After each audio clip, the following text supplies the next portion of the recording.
Alright, what is good, ladies and gentlemen? It is the Master Reviewer back again with another review, and today we are doing a review for The Cat in the Hat. This is a rewatch for me, and before we begin, I do want to give a big thanks because we have actually passed 60 subscribers. We hit a new sub record, and we are currently at 61 subscribers, which I am very thankful for. So, big shout out to all of the subscribers, anyone that is subscribed, anyone that is leaving recommendations, anyone that is commenting, anyone that is liking the videos, anyone that is viewing the videos, and anyone that is just interacting with the channel in any way, shape, or form. I do greatly appreciate it. So once again, big thank you for 61 subscribers. And yeah, let us just get into it. This is a rewatch for me, The Cat in the Hat. I watched this movie a lot when I was a kid. This was one of my favorite movies when I was a kid. And I actually, like, I'll give a bit of background. I don't usually do this these days for reviews, but I will give some background. I watched this movie a lot when I was a kid. I did mention, I think, in some previous videos that I did. My family had a car that played DVDs, and besides, I think probably the one we played most often was still probably Horton Zoo. But besides Horton Zoo, we also had The Cat in the Hat on replay very often, and so I watched this movie a vast number of times. And even looking now, I'm looking like at the actual. I'm looking at like the characters. I looked up like The Cat in the Hat 2003 characters. So I can have the characters in front of me that I can remember. Not too many characters to remember in this movie, but I am looking. It does say like this movie didn't apparently do pretty well with a lot of people. Like apparently I see Rotten Tomatoes only 10%, Metacritic only 19%, IMDb 4.2 out of 10. And yeah, like on YouTube, I also saw like around the time when I was still watching reviews for stuff, I did see that like a lot of people apparently don't like this movie. I have the complete opposite take. I love this movie, and I actually thought that on rewatch, maybe I would notice like more problems than I'd remember from since I was a kid. Like I thought like maybe, okay, I was a kid, I liked it then, but maybe as an adult with like a different, I don't know, a more, I don't know, sophisticated taste in films, I thought going into this, I might have a completely different take on what I was going to see. But and to be honest, I have a different take on this film, and that is, it's somehow like even better than I remember it being. Like it holds up incredibly well.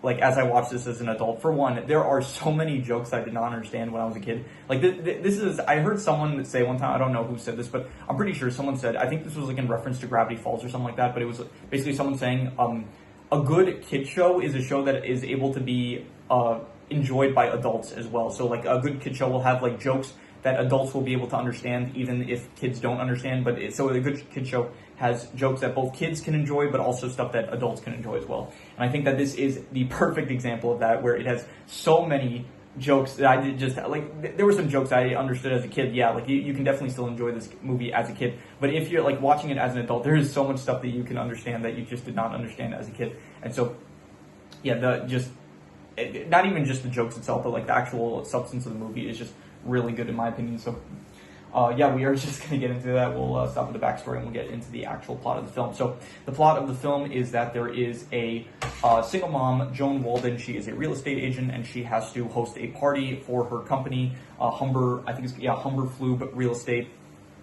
So everyone is going to be coming over to her house in order for a party, and then her boss is basically, he's like a I forgot the word, but it's like a germaphobe, something like that, like a person that is really afraid of germs and wants like constant cleanliness and stuff. So there's a big emphasis on Joan needs this party to be good, but not just to be good, she needs her house to be very clean. And Joan has two children, Conrad and Sally, and they are, Conrad is a troublemaker, he's a rule breaker. That is emphasized from the start of the film. When he goes down the stairs of their house, riding like some pan that he got from the kitchen, and basically causing a mess, and he causes their dog Nevins to end up running away. Meanwhile, Sally is a control freak. She does not really get along with a lot of other kids because of the fact that she is a control freak. She doesn't like other people. Like, she wants her way, and her way needs to be the one that gets done. So, I will say, I'll give a bit of criticism. They didn't do like the best job of portraying. I think they did a better job portraying Conrad as being kind of troubled, with him like them showing him breaking rules, rather than Sally, where it's like her whole thing of being a control freak was they just showed her making a to-do list and that's it. And then you just get to hear some references about how she doesn't want to go make cupcakes with her friends because all of them have like some problem that she had with them, whether it's that they didn't listen to her when they made cupcakes, or they wouldn't let her be head chef or whatever like that. So we kind of just hear anecdotes from Sally, whereas with Conrad we actually kind of see him being a rule breaker. But it doesn't really affect the film, to be honest. It's just something that I'm kind of pointing out now while I'm thinking about it. So but yeah, so anyway, Conrad and Sally, they are Conrad ends up causing Nevins to run away, but then their neighbor Larry Quinn, he ends up he gets Nevins back, and then he brings Nevins back to the house, and Larry kind of has a rivalry going on with Conrad. But basically, skipping ahead, Joan, she ends up getting called back to her work. She has to go back to the office in order to, it's not really said what she has to go back for, but the point is she has to go back to work. And so you have Conrad and Sally, they are stuck at home. They end up, they're at home. Joan calls Miss Kwan, the babysitter, in order to come watch them, and then they're bored, stuck at home all on a rainy day. So this is when we really get into the meat and potatoes of the film, where the Cat in the Hat finally arrives, and then from that point, the rest of the film is basically Conrad and Sally. They are just with the Cat in the Hat, and they are having fun. The Cat in the Hat has them sign a contract, basically saying, okay, you sign this contract, nothing bad can happen, you can have all the fun you want. He says verbatim, pretty much, you can have all the fun you want, and nothing bad is ever going to happen. So he gets them to sign this contract, and then from there they start having fun. They start jumping on the couches, they start baking cupcakes. It doesn't go well, they end up creating a mess, and then from there, when they do create a mess, they basically say, hey, Cat, you have to hold up your end of the contract, nothing bad can happen. So the Cat summons Thing 1 and Thing 2, which he basically summons them from this giant red box that he brings into the house. And this red box is basically, I forgot the name he uses, it's like some really long, complicated name, but it's basically a portal from his world into their world. And so Conrad, being the rule breaker that he is, while the things are kind of acting a bit crazy and stuff, and attempting to clean up the mess, but just kind of making things worse, Conrad ends up opening the portal to the Cat in the Hat's dimension. And basically, he unlocks the lock, which is like this crab that is kind of sentient. And so the crab ends up grabbing onto Nevin's collar, and then Nevins ends up running out of the house once again. So now the portal to the Cat's world is opened, and now the lock is not with them, it is with Nevins. So the film becomes a MacGuffin style, I guess you could say MacGuffin style film, where they have to catch Nevins, who also has the lock with him. So that is what the film becomes. And you also have Larry, who is the antagonist of the film. He is the one that's basically like, he doesn't like Conrad at all. He wants to ship him off to military school, and he thinks that if he can get Nevins now, he will be able to convince Joan to send Conrad to military school. So you have Larry going after Nevins, and you have Conrad, Sally, and the Cat going after Nevins. So that is, I'm going to skip ahead a bit, but yeah, that's pretty much what happens for the rest of the film. Eventually, they do end up getting Nevins back after tricking Larry, and then Larry goes to Joan, basically like trying to get her back to the house, while and Sally, Conrad, and the Cat also are going back to the house. They get back to the house. Joan is kind of held up a bit because the things are distracting Joan. But all of them, besides Joan and the things, get back to the house, and then they see that the mother of all messes has arrived. Basically, that's basically what the Cat said was going to happen. If you unlock the box, basically the portal to his world, it will release the mother of all messes, and that is what happens. Larry ends up falling down a cliff into just some purple goo that was, I guess, made from the cupcakes that they tried to make earlier in the film. And and then the end of the film is basically them traversing the mother of all messes, reaching the crate itself, and then locking it. And then from there, the house actually gets destroyed. The house is completely destroyed from that point. But then from there, the whole thing was like the Cat revealed that he planned the entire day out, all the stuff that went wrong, where Larry captured Nevins, Conrad was going to unlock the crate. Like the Cat basically knew all this was going to happen, and then he planned it all out. And then from there, the kids, Sally and Conrad, they're extremely upset with the Cat because they realize that, like, no, this is not what it is to have fun. You've gone too far with this. And so they kick him out of the house, basically.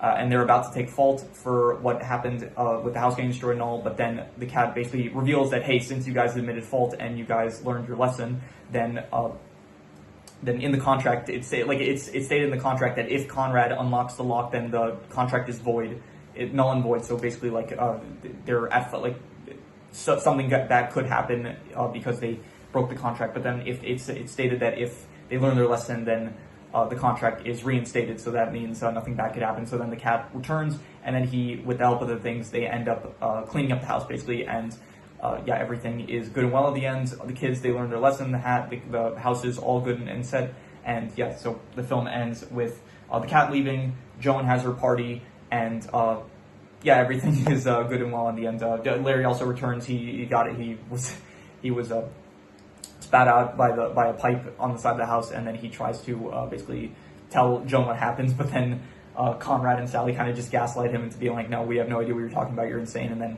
he's covered in like purple goo, and so at the moment, he for some reason tries to propose to Joan as like a final attempt to win her over, and she picks Conrad over Larry. So yeah, that is pretty much how the film ends. And yeah, so the plot of the film, I'm gonna say that it is I'm gonna give it like a great plot. I would say I don't think it's like an amazing plot, but definitely it is a very effective plot for what the story that they are telling. I would say it was a great plot. I enjoyed it greatly, and yeah. In terms of the characters, there's not too many characters. The Cat in the Hat, first of all, is very, very funny. I really enjoyed Mike Myers' performance. I think that, yeah, I'm kind of like comparing this to like The Grinch in a way, like just in my mind, like I'll try not to for the review, but in my mind, I'm kind of thinking about it like a bit, comparing it to The Grinch of Jim Carrey, because they're both Dr. Seuss properties, and it was the most recent film that I reviewed up until this point. Maybe I'll do like a comparison between the two movies. I'm not sure about that. I don't know, but I probably won't do it today, but maybe at some point I will compare the two films. I will actually, I don't know if I will, because I think after this I'm going to do a ranking for all of the Dr. Seuss films that have been released, because there's only been like 5 actual theatrical releases, so that'll be a quick ranking video that I'll get out. So I actually might not do the comparison video. Maybe I still will at the end, I don't know. But anyway, The Cat in the Hat, Mike Myers, I think, is a great character, very fun, probably the best in the film. Conrad and Sally, they are good characters, and Conrad portrays like this rule breaker pretty well. And Sally, once again, I think that they could have done maybe a bit of a better job portraying her as like a control freak, but even so, I still think that they are good characters. I think Alec Baldwin as Larry Quinn was good. He was also very, very effective in his role of being this antagonistic boyfriend that is kind of two-faced with Joan. I think Joan is a single mother. She is also a good character. Mr. Humberflood, he is, if I'm not mistaken, I think he's played by the guy that plays, no, he's not. Okay, for some reason I thought he was played by the same guy that plays, what's his name, Buster in Arrested Development, but he's not. I think Tony Hill plays Buster, and Mr. Humberflood is played by Sean Hayes, who I'm not sure who Sean Hayes plays. Let me see here. I'm just going to check real quick just to see if he is something that I know. Not that I can see, but yeah, so he was another character that I thought was good. He was apparently in the Emoji Movie and Monsters University. I'm not sure what characters he played in those, but yeah, anyway, so let me just get back to the characters. So yeah, I thought that he was good. The whole You're Fired thing, I thought that was pretty good. The fish I didn't really care for too much. He was fine. He was probably like my least favorite character from the film, I would say. Thing 1 and Thing 2, they are also pretty fun, I would say. Overall, I would say that the characters, there's not that many, but I think that they work with pretty much all of them. Mrs. Kwan as well is pretty funny as well. So I'm going to give the characters, I would say, probably I'll go like a 7.5. I'll say that they're very good. I'll be generous with it. So yeah. In terms of the settings, for one, the actual town of Annville is actually pretty nice. It's like a nice blend of green colors and purples and blues. I think it actually looks pretty unique, I would say. It looks all kind of fake, like very much like a Universal style area, like what's the word? Theme park ride attraction area kind of place. And then you do actually get to the mother of all messes also at the end of the film, which is definitely, like, I think just straight up promotion for Universal Studios. Like, they even have a joke where the cat in the Hat is basically saying, like, I think Conrad says, like, this is like riding a roller coaster or something like that, and then the cat says, like, make some promotion for it directly at the camera, like breaking the fourth wall, saying, like, you should go to Universal Studios to experience this, something like that. So overall, I would say the settings, they are I would say like great settings, honestly. I think that it works for the film. It's like pretty unique, I would say, and I think it was good. So yeah, I would say great. I would say for the settings, 8 out of 10. In terms of the comedy, I think that the comedy was like, honestly, I would probably give it like, honestly, I'm going to give the comedy like an 8.5 to a 9. It was between amazing and incredible. I have to say, like, it genuinely was just like really funny. A lot of good jokes and a lot that I did not understand as a kid that I'm watching it again for the first time, like as an adult, and just understanding a lot more that I didn't understand the first time. So I'm going to give the comedy, I'm going to give it I'm going to go with 8.5. I'm going to be generous. I'm going to give it a 9. I'm going to say the comedy was incredible. I really liked like almost all the jokes pretty much. I can't think of like any jokes that I did not really like. So not even just jokes, but like a lot of good lines from the characters, I would say. So in terms of the worst thing, I would say that the worst thing, no, honestly, I really don't have like a worst thing to say. Even something like the fish, it's like a lot of the fish's lines is used for like comedic purposes, and I think that it works like pretty effectively. So I honestly don't even have like a worst thing to say about this film. So I'm just going to reuse the worst score, which at this point is just the characters, which is another 7.5, I'll say. So I'll just go another 7.5 for the characters. in terms of the best thing, I'm going to say I think the comedy, just once again, the comedy is just really, really good, really tight. I would say a lot of good writing in for the lines and stuff. A lot of good bits. You had the cooking show bit, which was great. The musical numbers, which were pretty funny. Any lines with the cat in general, like the whole when he's doing the phenometer thing, and it's like one of the options is a serial arsonist instead of like that was one of the options that Sally ended up getting. So when he did it for Conrad as well, and it landed on bedwetter, and so Conrad was like, tap it. And he's like, listen, kid, you can tap it with a hammer. It's not going to change, something like that. So yeah, a lot of really, really good funny bits, I would say, in this film. The pinata with Kat, the whole super hydraulic instantaneous transport of that, like a lot of just really good funny lines. I would say that I was laughing constantly throughout the film. I think at one point my brother actually came into the room. It's pretty late that I'm doing this. I started watching the film at like 12, sometime around that. I was actually debating whether or not I should just like go to bed, but I was like, nah, you know what, I'll watch another film before I go to bed. So I watched the film, and I think like a half hour into it, my brother had to come into the room basically saying like, hey, you're being too loud, I'm trying to sleep.